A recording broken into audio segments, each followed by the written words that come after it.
Hello बच्चों, NEET का exam अभी 5 मई को हुआ है। आई होप आप लोगों का एग्ज़ाम बहुत अच्छा हुआ होगा। आगे भी परेशान होने की बिल्कुल ज़रूरत नहीं है।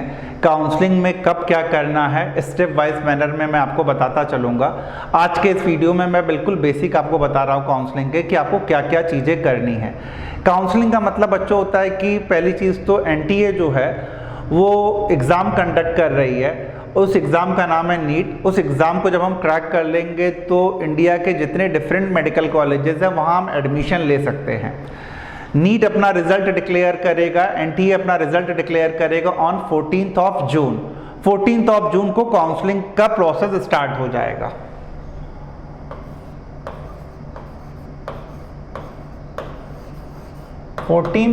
जून के बाद से काउंसलिंग का जब प्रोसेस स्टार्ट होगा, एनटीए का काम सिर्फ इतना है कि एग्ज़ाम को कंडक्ट करके वो रिज़ल्ट डिक्लेयर कर देगा।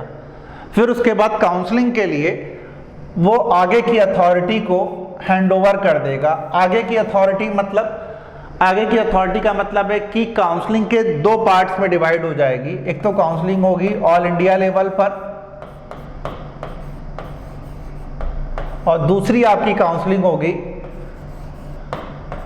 स्टेट लेवल पर।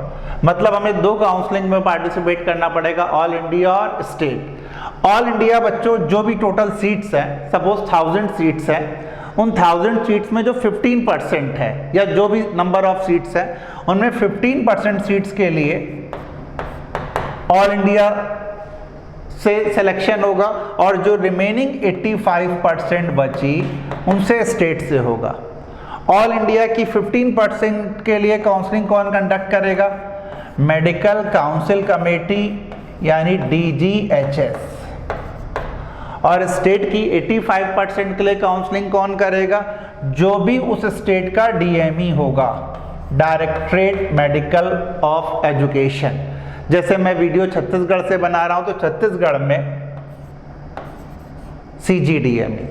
तो इस तरह से काउंसलिंग 2 पार्ट में डिवाइड हो गई है। MCC काउंसलिंग करवाएगी और स्टेट की CGDME। जब हम ऑल इंडिया की 15% सीट के लिए काउंसलिंग में पार्टिसिपेट करते हैं तो एक तो MCC 15% की काउंसलिंग करवाती है, साथ में MCC के वाया जो सेंट्रल यूनिवर्सिटी हैं उनकी भी काउंसलिंग होती है। Central university like Delhi university, like BHU Banaras Hindu university, like AMU Aligarh Muslim university, ये सब सेंट्रल यूनिवर्सिटी भी MCC कंडक्ट करवाएगी अपार्ट फ्रॉम 15%।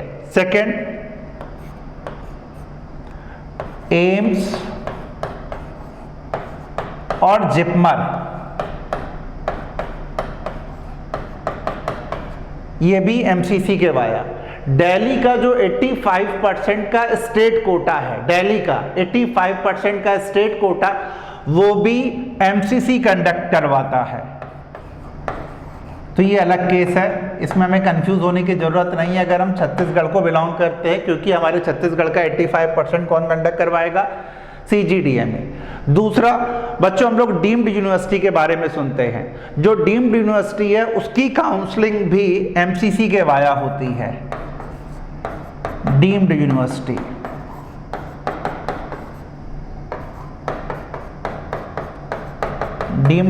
की काउंसलिंग भी इसी के वाया हो रही है।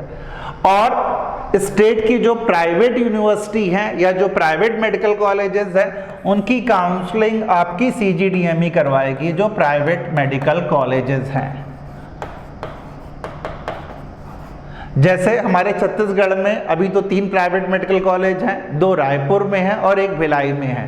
टोटल 450 सीट्स हैं, तो हमें स्टेट की CGDME के वाया काउंसलिंग में पार्टिसिपेट करना पड़ेगा। क्वेश्चन कई लोग ये पूछते हैं कि सर हम ऑल इंडिया में पार्टिसिपेट करें, हम स्टेट में पार्टिसिपेट करें, हम दोनों में पार्टिसिपेट करें। That depends on your marks. Example के लिए अगर किसी के 690 मार्क्स आ रहा है, 700 मार्क्स आ रहा है, ऑब्वियसली केवल ऑल इंडिया में उसे पार्टिसिपेट करना चाहिए क्योंकि उसे अच्छे मेडिकल कॉलेज चाहिए। लेकिन अगर किसी के मार्क्स 580, 590, 600 आ रहा है, उसे किस में पार्टिसिपेट करना चाहिए? स्टेट में। ऐसा मैं क्यों कह रहा हूँ?